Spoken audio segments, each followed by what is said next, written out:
خپل پیغمبر ته دا آیتونه راولېږل چې د حضرت سلیمان صفائی بیانک.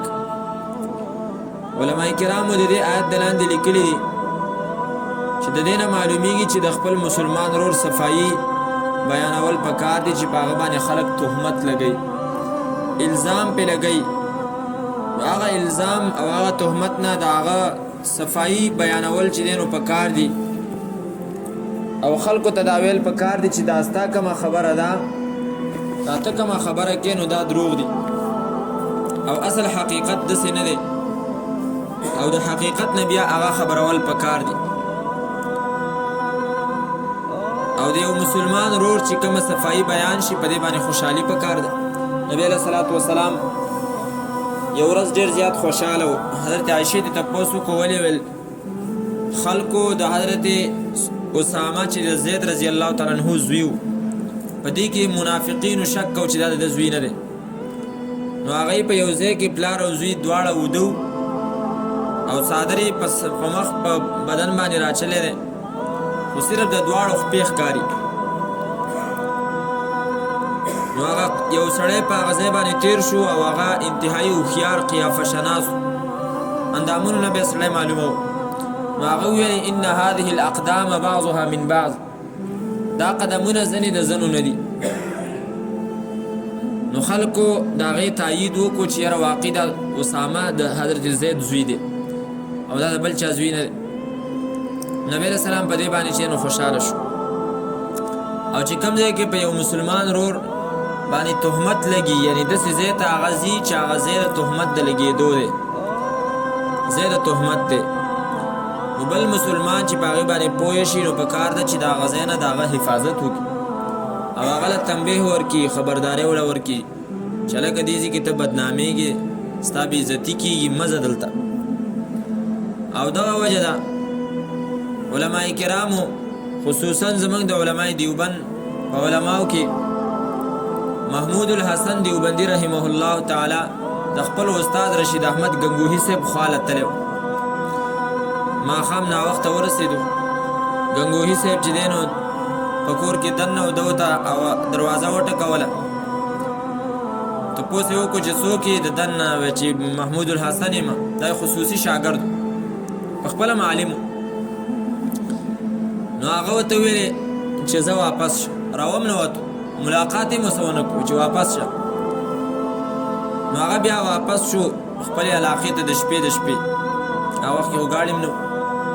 بهرحال چې کله څه زمانه پس بیا ملاقات وشو نو استاد یې ورته ویلې چې ته ما ځکه واپس کړې چې په دغه ورځ باندې په دغه شپه باندې په ګنګوهه کې عرس دا د باباګانو عرسونه چې که نه عرس په اصل کې واده ته ویلی کېږي خو پته نه لګي چې د مړو څنګه واده. نو دغه عرس کېدو نو که چېرته چا ته لیدلی وی نو سبا له به دا ویلی چې یاره دې عرس له دام راغلی و، دې وجې نه ته ما واپس کړئ چې د تهمت د ځای نه چې دی نو ته بچ. نو دې وجې نه د مسلمان په ذهن کې چې کومه تهمت د چا په باره کې راځي نو هغې هم دفاع پکار ده او ازاله او ختمول پکار دي او چې د چا په باره کې کم الزام راځي نو د هغه هم حفاظت پکار دی. نبی علیه صلات وسلام د حضرت عایشې څخه خبرې کولې، دوه کسان په خوا باندې تیر شو، نبی علیه صلات وسلام دواړو ته ویلې چې دا زما کور والا د حضرت عایشه.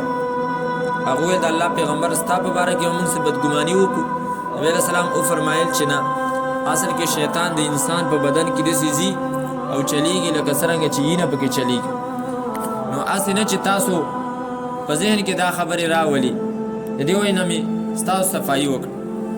خو چې څنګه دلته په حضرت سلیمان باندې تهمت لګېدلی نو داسې ټیم په ټیم باندې خلکو په نورو علماو باندې تهمتونه لګولي. شیخ الاسلام زکریا الانصاري دا یو لوی عالم او د ده په باره کې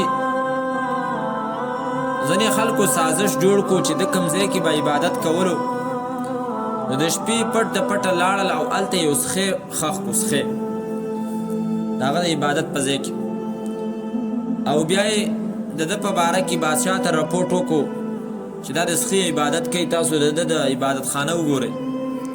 چې هغه ځای راکنستلی و هلته خو سخی پروت.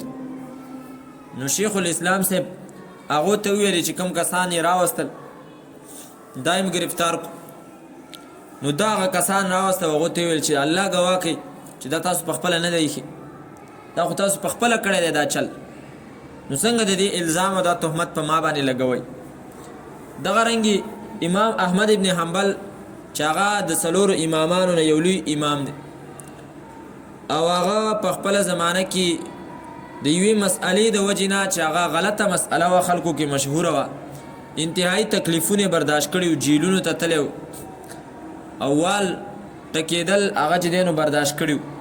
هغه مسئله دا وه چې دا قرآن کریم مخلوق دی که مخلوق نه دی. په دا مسله ختمه شوې ده، څوک په دې باندې نن سبا پوهېږي نه چې قرآن مخلوق دی او که نه دی.